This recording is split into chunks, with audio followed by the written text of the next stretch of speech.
کسی بزرگ سے کسی نے پوچھا کہ زیادہ سے زیادہ علم کتنا حاصل کرنا چاہیے.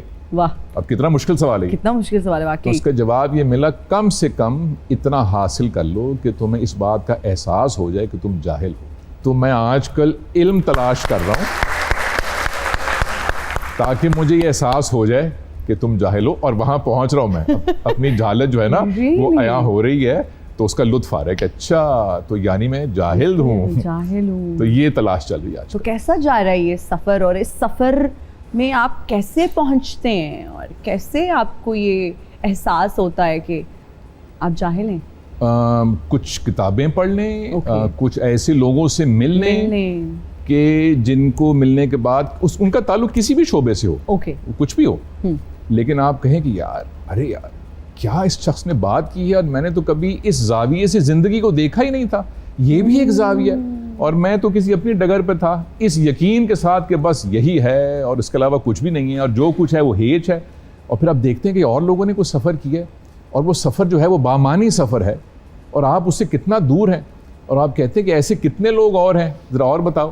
تو تلاش کرتے ہیں تو ہزاروں لاکھوں لوگ ہوتے ہیں جو اپنے شعبے میں یکتا ہوتے ہیں, اور آپ کہتے ہیں ارے یار میں کون ہوں, اور میں تو بالکل ایک ذرہ ہوں. اور یہ ایک بناوٹی انکساری سے نہیں کہتے جو عام طور سے لوگ کہتے ہیں کہ ارے نہیں ہم تو کچھ بھی نہیں ہیں, وہ ان میں ایک تاجرانہ سی ایک خوبی سی لگتی ہے مجھے. لیکن آپ کو یہ واقعی احساس ہوتا ہے کہ آپ جس سیڑھی پہ آپ سمجھے تھے آپ ہیں فہم کی, وہ تو کچھ نیچے ہے. پھر احساس ہوتا ہے کہ نہیں تھوڑا اور نیچے ہے, پھر اور نیچے ہے, پھر آپ کہتے ہیں اللہ اکبر, یہ تو میں تو بہت ہی نیچے ہوں بھائی. تو وہاں جانا چاہیے, زندگی میں جانا چاہیے, ضروری ہے. اچھا, آپ کا تعلق بہت بڑے علمی اور ادبی گھرانے سے ہے, یہ کیا پریویلیج ہے یا پھر آزمائش؟ ایک تو یہ میں بتا دوں کہ میرا اس میں کوئی کمال نہیں ہے, لیکن میرا اس میں قصور بھی کوئی نہیں ہے, محض حادثہ تھا یہ پریویلیج ہے کہ آزمائش ہے. آئی تھنک یہ کہنا پریویلیج کے علاوہ یہ کچھ بھی ہوگا یہ جھوٹ ہے. It is a share privilege. اور اگر یہ پریویلیج نہ ہوتی, اور صرف یہ نہیں کہ آپ اتفاقاً کہیں پیدا ہو گئے ہیں یا کوئی یہ موقع آپ کو ایسا مل گیا ہے زندگی میں جو کسی اور کو کم ملا ہوگا, لوگوں کو مل جاتا ہے ایسا, جیسے کچھ لوگ خوبصورت پیدا ہو جاتے ہیں, ضرورت سے زیادہ ہو جاتے ہیں ایسے لوگ پیدا, کیا کریں ہم جیسے لوگ, زندگی تو گزارنی. لیکن اس کا ایک بہت بڑا فائدہ یہ ہوا کہ ایسے لوگوں سے بہت جلدی ایک شناسائی ہو گئی جو لوگ بہت بڑے تھے, ان کا علم بہت بڑا تھا, ان کی شخصیت بہت زیادہ تھی. تو یہ بہت پہلے ہی یہ بات طے کر لی تھی میں نے اور میرے خاندان میں اور ہمارے کزنز نے, میرے بھائی بہن سب نے, کہ بھئی دنیا میں بہت بڑے بڑے لوگ ہیں, اور ہم اگر چاند تارے بھی توڑ کے لے آئیں اگر وہ تو تب بھی ہم کچھ بھی نہیں ہیں. کیا سمجھتے ہیں کہ آپ ایک اچھے شاعر ہیں, رائٹر ہیں یا پھر ایکٹر ہیں؟ نہیں, تینوں ہی نہیں. شاعری تو بالکل بھی نہیں, وہ تو جس کو تک بندی کی بھی تک بندی کہتے ہیں, صرف اپنے دل کی جو کیفیت ہے اس کو اپنے اندر سے نکالنے کے لیے وہ ہے, اور کسی کو دنیا میں میری شاعری پہنچتی وہاں تک نہیں ہے سوائے ایک دو قریبی دوستوں کے. شوق لکھنے کا ویسے زیادہ ہے اداکاری سے, جوانی میں شوق تھا اداکاری کا. آپ اپنا مجھے کوئی شعر سنائیں. سوال ہی پیدا نہیں ہوتا. کیوں؟ آپ کی ہر خواہش سر آنکھوں پہ ماں سوائے اس کے. چلے کسی اور کا سنا دیں. میں تو صبح سے شام تک سناتا رہوں گا. پلیز ارشاد. اب کسی کا پوچھا تو ظاہر ہے فیض صاحب کا شعر نہ ہو تو پھر جی پلیز. آسان شعر سناؤں کہ مشکل شعر سناؤں؟ آپ کی مرضی. ہم خستہ تنوں سے محتسبو کیا مال منال کا پوچھتے ہو, جو عمر سے ہم نے بھر پایا سب سامنے لائے دیتے ہیں. دامن میں ہے مشت خاک جگر, ساغر میں ہے خون حسرت میں, لو ہم نے دامن جھاڑ دیا, لو جام الٹائے دیتے ہیں. واہ. اچھا, کانٹینٹ کے حوالے سے ہم بات کرتے ہیں. اگر 3/3 کا ذکر کیا جائے تو amazing content, and I believe youth کو کیٹر کیا آپ نے اس کانٹینٹ کے تھرو. اب ڈراماز اچھے بھی بن رہے ہیں, کبھی کبھار بہت اچھا کانٹینٹ دیکھنے کو ملتا ہے, کچھ ڈفرینٹ ہمیں دیکھنے کو ملتا ہے, لیکن یوتھ میں اتنا ٹیلنٹ ہے, اتنا کچھ. اب ہم دیکھیں, اگر سوشل میڈیا دیکھ لیں, اتنا کچھ لوگ خود سے بنا رہے ہیں, لیکن اس طرح سے بہت زبردست کوئی چیز ہمیں دیکھنے کو نہیں مل رہی.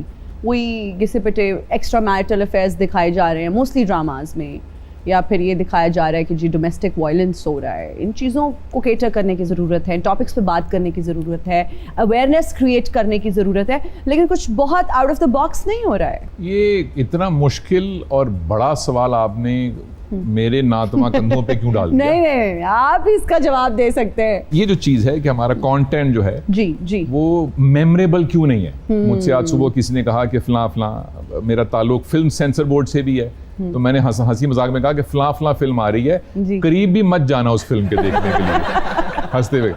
یہ جو آپ کی بات ہے کہ میموریبل چیز نہیں ہے یا کوئی نیونس نہیں ہے یا کوئی یونیک چیز نہیں ہو رہی, اس کی کوشش بھی نہیں ہو رہی.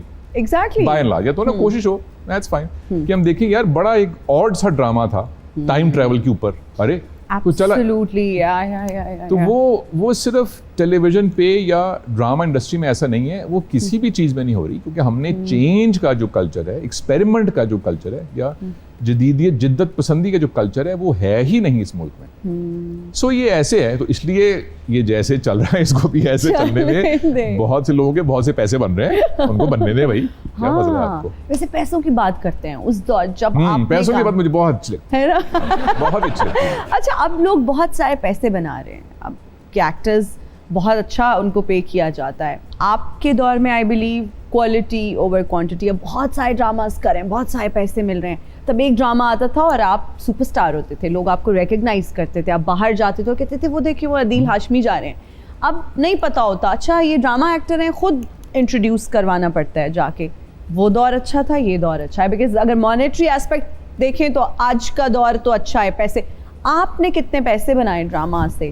آپ نے بڑے ماہرانہ طریقے سے پوچھے کتنے پیسے میں نے کمائے, لیکن میں اس ٹریپ میں بالکل نہیں آؤں گا.